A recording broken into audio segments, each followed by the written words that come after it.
Assalamualaikum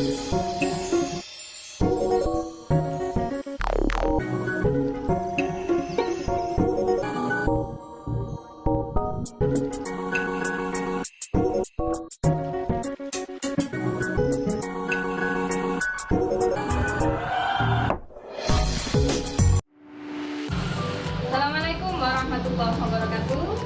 Selamat pagi anak-anak. Bagaimana kabar kalian hari ini? Semoga kalian selalu tetap sehat dan tetap semangat belajar bersama Bu Yuli. Pada cuaca yang panas seperti sekarang ini, pasti kalian sering mengkonsumsi es. Dan salah satu es favorit kalian itu pastinya es krim. Pada pengemasan es krim, biasanya pada ujung es krim itu diberi stick. Mungkin dari kalian ada yang tahu apa alasan diberi stick pada ujung es krim? Ya, betul. Ya, salah satu alasannya adalah agar kita mudah dalam proses memakan es krim tersebut. Tapi tak kalah pentingnya ada alasan yang lain, yaitu agar es krim tidak mudah mencair.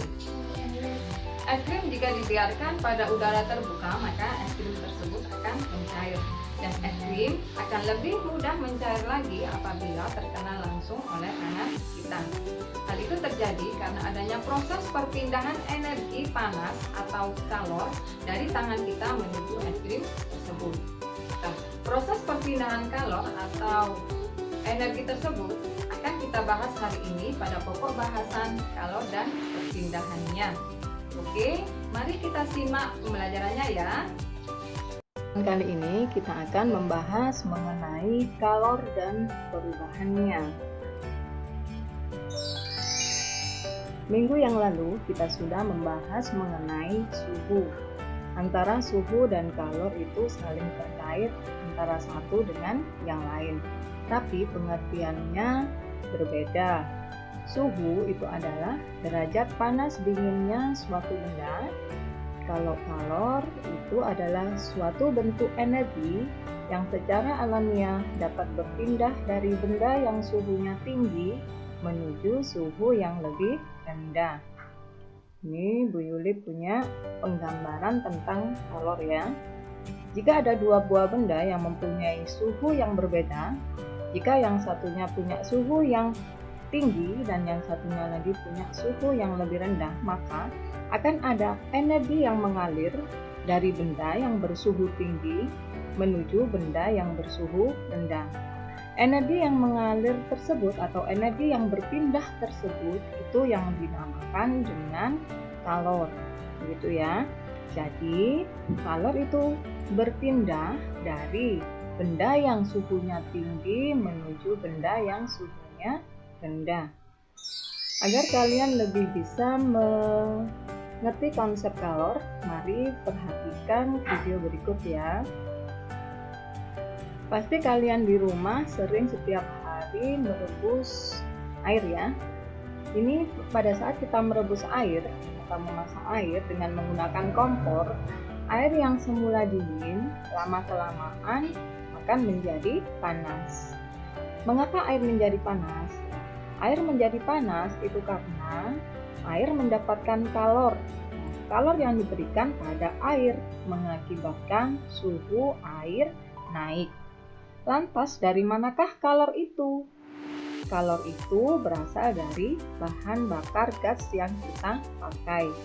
Dalam hal ini akan terjadi perubahan energi kimia yang terkandung di dalam gas menjadi energi panas atau kalor yang dapat memanaskan air. Itu ya.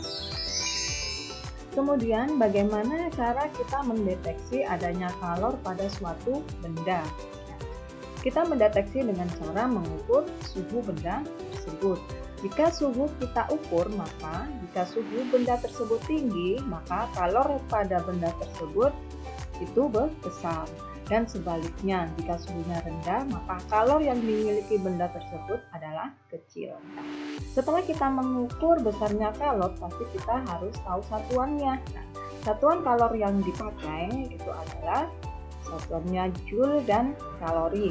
Yang mana 1 joule itu sama dengan 0,24 kalori dan 1 kalori itu setara dengan 4,2 joule. Di situ ada kata kalori. Apa sih pengertian dari kalori itu?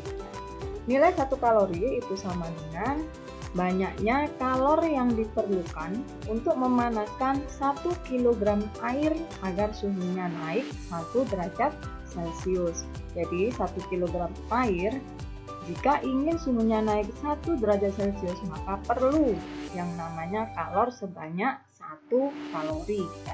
Kalau misalnya kita ingin menaikkan suhu air menjadi 2 derajat Celcius, berarti berapa kalori yang diperlukan? Tinggal mengalihkan, kalau 1 derajat naik menjadi 2 berarti kita perlu 2 kalori. Misalnya 30 derajat Celcius, ingin naik suhu airnya jadi 30 derajat Celcius, berarti kalori yang kita perlukan adalah berapa? 30 kalori. Misalnya ini kalau satuannya kalori, jika kita ingin konversi satuan ke joule, misalnya tadi kan 30 kalori, berapa joule? Nah, bisa kita hitung ya. 1 kalori 4,2 joule. Kalau misalnya 30 kalori berarti 4,2 dikali 30. Jadi jawabannya yaitu 4,2 kali 30 joule. Jadi begitu ya. Kalau 30 kalori tinggal mengalihkan. Oke anak-anak, selanjutnya pengaruh kalor pada benda. Jadi kalor itu sangat berpengaruh pada benda. Nah, kalor yang pertama, kalor itu dapat merubah suhu benda. Dan yang kedua, pengaruh kalor adalah dapat merubah wujud benda. Ya. Jadi kalor dapat merubah suhu sekaligus dia juga dapat merubah wujud benda. Untuk yang pertama akan kita ulas satu persatu dulu ya. Yang pertama adalah pengaruh kalor terhadap suhu benda. Suhu benda jika dia kenakan kalor atau jika dia menerima kalor, suhunya akan naik ya. Dan suhu benda akan turun jika dia melepas kalor. Kalor berpindah dari benda yang suhunya tinggi ke benda yang suhunya rendah. Konsep ini harus kalian ingat ya. Contoh pada kehidupan sehari-hari tentang pengaruh kalor terhadap perubahan suhu. Yang pertama, ini Willy punya contoh.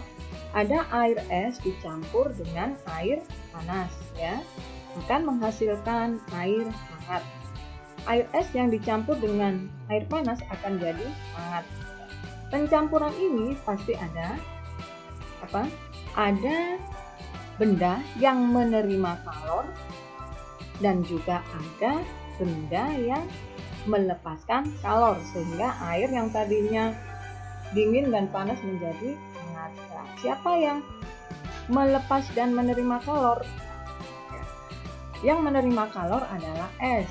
Kenapa menerima? Karena tadi suhunya rendah menjadi tinggi. Nah, ini kan suhu es akan naik karena dia menerima kalor.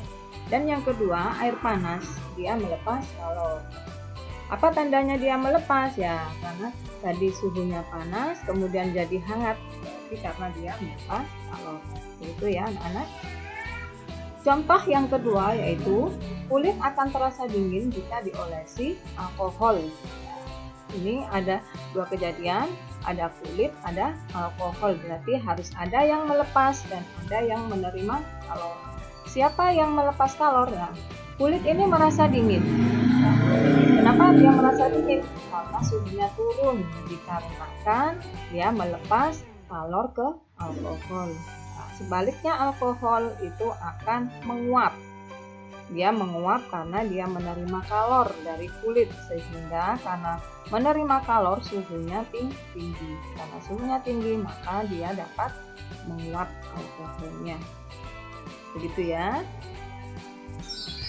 Faktor yang mempengaruhi besarnya kalor yang diperlukan untuk merubah suhu benda itu ada 3 ya.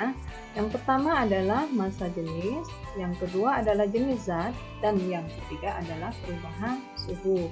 Yang kemudian itu bisa dibuat persamaan, yaitu Q sama dengan M kali C kali delta T. Biasanya anak-anak untuk lebih memudahkan mengingat, biasanya disingkat Q mencetak.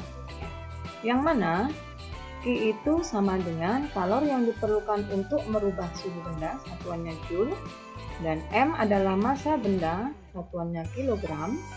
C adalah kalor jenis benda, satuannya Joule per kilogram derajat Celcius, dan delta T adalah perubahan suhu, satuannya derajat Celcius.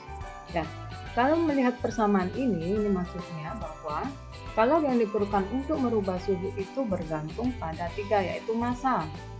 Ya, jika massanya besar, maka kalor yang diperlukan untuk merubah suhu benda ini juga akan cukup besar. Begitupun juga perubahan suhu. Jika ingin suhunya perubahannya besar, maka kalor yang diperlukan untuk merubah suhu juga ikut besar. Begitupun juga dengan jenis zat. Ya, semakin besar kalor jenis zat, maka kalor yang diperlukan untuk menaikkan suhu merubah suhu tersebut, maka akan juga ikut besar. Gitu ya, anak. Agar kalian lebih mengerti, kita coba tebak-tebakan ya dengan soal ini ya. Berikut gambar 2 gelas bersih air yang suhunya sama, tetapi mempunyai volume yang berbeda. Coba tebak pada gelas kimia mana yang mengandung kalor yang lebih banyak. Ini ada 2 buah benda, ada 2 buah gelas yang diisi dengan air. Air berarti jenis bendanya sama ya, yang diisi yaitu air. Kemudian diisi yang A diisi 500 ml air, yang gelas B diisi 1000 ml. Berarti di sini volume beda. Kalau volumenya beda berarti massanya juga beda. Kemudian suhu pada kedua benda ini ya, ini sama, suhu airnya sama 100 derajat Celcius. Jadi kalau lihat pertanyaannya, gelas kimia mana yang mempunyai kalor lebih banyak? Ya betul, jadi yang lebih banyak adalah yang punya massa lebih besar, yaitu pada gelas B yang volumenya 1000 ml. Karena menurut persamaan tadi Q sama dengan MC kali delta T, berarti kalau massanya besar artinya kalor yang diperlukan juga besar dan kalor yang dipunyai juga besar. Gitu ya. Selanjutnya, yang kedua adalah pengaruh kalor terhadap perubahan wujud benda. Ya, jika benda mendapatkan kalor dari benda lain atau lingkungannya, maka zat tersebut akan mengalami perubahan wujud, gitu ya. Nah, perubahan wujud akan kita ulas lagi seperti yang di SD dulu ya, kalian pernah dapat ini ya. Perubahan wujud ini ya, wujud benda itu ada 3, ada wujud padat, ada cair, dan ada gas. Dimana dari ketiga wujud ini bisa saling berubah ya. Misalnya dari wujud padat menjadi gas. Padat menjadi gas itu namanya menyublim. Dan sebaliknya gas menjadi padat itu namanya mengkristal. Kemudian dari wujud zat padat menjadi cair itu namanya mencair, dan sebaliknya cair menjadi padat itu membeku, dan seterusnya. Ya, dari keenam perubahan wujud zat ini, di sini ada yang memerlukan kalor, ada juga yang melepaskan kalor. Ya, yang memerlukan kalor siapa saja? Ya, ini yang bertanda merah ini yang memerlukan kalor, yaitu menyublim, mencair, dan menguap. Dan yang melepaskan kalor ini, yang bertanda abu-abu ini ya, adalah mengkristal, mengembun, dan membeku. Dari perubahan wujud zat tersebut bisa kita buat skema seperti ini ya. Perubahan wujud zat itu ada yang memerlukan kalor, ada juga yang melepaskan kalor. Yang memerlukan kalor adalah peristiwa perubahan wujud menguap, mencair atau melebur, dan menyublim. Ya, dan yang melepaskan kalor adalah membeku, mengembun, dan mengkristal. Pada saat terjadinya perubahan wujud ini, suhu benda yang wujudnya berubah itu suhunya tetap. Ya. Kenapa tetap? Karena kalor itu tidak digunakan untuk merubah suhu. tetapi digunakan untuk mengubah wujud benda. Nah, kalor yang digunakan untuk mengubah wujud benda inilah yang kemudian dinamakan dengan kalor laten, gitu ya. Nah, besarnya kalor untuk merubah wujud zat itu bisa kita lihat di sini ya. Kita buat persamaannya. Jika kalau benda yang berubah wujud itu melebur ya. Kalau melebur atau mencair, maka kita menggunakan persamaan QL sama dengan M dikali L, gitu ya. Q adalah kalor yang diperlukan untuk meleburkan benda, M adalah massa, L ini adalah kalor lebur suatu benda, gitu ya. Kalau bendanya kemudian menguap, mengalami perubahan wujud yaitu menguap, persamaan yang kita pakai adalah ini. QU sama dengan M kali U, sama dengan yang tadi. Q adalah kalor yang diperlukan untuk menguapkan benda, M adalah massa, U adalah kalor uap benda. Dan ini yang terakhir adalah pada saat suatu benda itu berubah wujud atau membeku, berarti kita pakai persamaan ini. QB sama dengan M dikali T, yang mana Q adalah kalor yang dilepas untuk membekukan benda, M adalah massa, B adalah kalor beku suatu benda. Bisa padannya di sini ya. Hari ini Bu Yuli hanya menunjukkan persamaannya saja atau rumusnya saja. Untuk minggu depan bisa kita ulas lebih lanjut tentang contoh dari soal-soal perubahan kalor yang merubah suhu dan kalor yang merubah wujud. Selanjutnya kita akan latihan soal ya, agar kalian bisa mengerti ya. Ini gelas A diisi 500 ml minyak.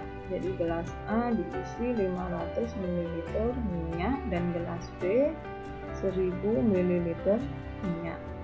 Yang keduanya mempunyai suhu yang sama, suhunya sama ini 100 derajat Celcius.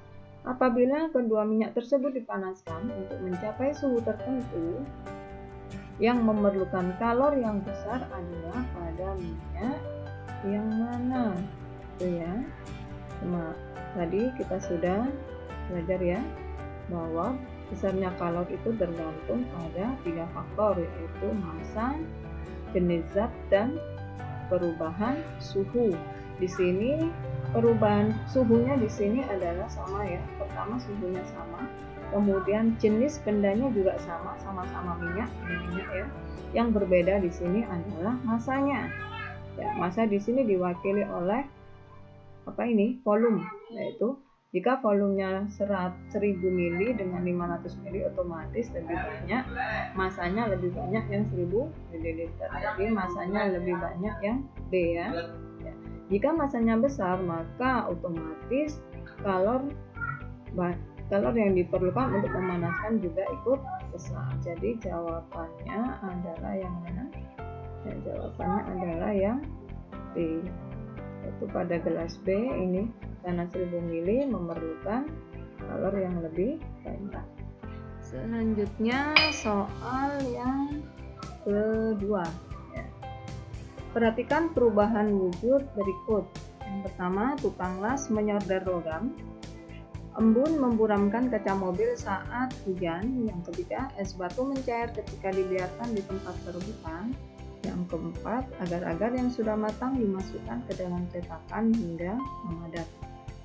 Berdasarkan pernyataan di atas, perubahan wujud yang melepaskan kalor ditunjukkan oleh nomor.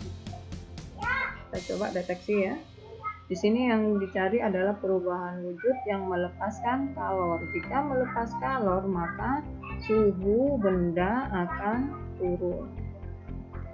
Suhunya akan turun. Kita cari benda yang suhunya turun ya. Tukang las menyorder logam. Kalau menyorder logam ini suhunya naik ya, berarti bukan. Embun memburamkan kaca mobil saat hujan. Ini turun ya suhunya. Ini turun. Es batu mencair ketika dibiarkan di tempat terbuka. Ya. Es batu mencair, apa suhunya akan turun? Tidak ya. ini perlu panas, agar mencair perlu panas ya. Agar-agar yang sudah matang dimasukkan ke dalam cetakan ya. Yang tadinya agar-agar panas, kalian masukkan, dia akan memadat suhunya. Oleh karena itu yang betul adalah 2 dan 4. Selanjutnya soal yang ketiga. Perhatikan gambar berikut. Mengapa es batu bisa mencair di atas telapak tangan? Dan yang kedua pertanyaannya, pada saat es mencair, benda apa yang melepaskan dan menerima kalor? Es batu bisa mencair. Kenapa es batu bisa mencair? Es batu bisa mencair karena es batu itu menerima kalor dari telapak tangan ya, karena tangan ini suhunya lebih tinggi, maka kalor akan berpindah dari tangan menuju es batu ya. Ini suhunya tinggi ya. Kalor berpindah dari suhu tinggi ke suhu yang rendah gitu ya, yang suhunya lebih tinggi. Kemudian yang B, pada saat es mencair, benda apa yang melepas dan menerima kalor? Benda yang melepas kalor. Yang melepas kalor berarti suhunya akan turun. Nah, yang melepas kalor tadi siapa? Tangan ya, sehingga suhunya turun dan tangan menjadi dingin. Dan yang menerima kalor adalah es batu. Nah, dia ini melepas kemudian diterima oleh es. Karena dia menerima kalor, maka es batu ini akan mencair. Gitu ya anak-anak ya. Semoga yang sudah kita pelajari hari ini bermanfaat untuk kalian semua, dan saya akhiri. Wassalamualaikum warahmatullahi wabarakatuh.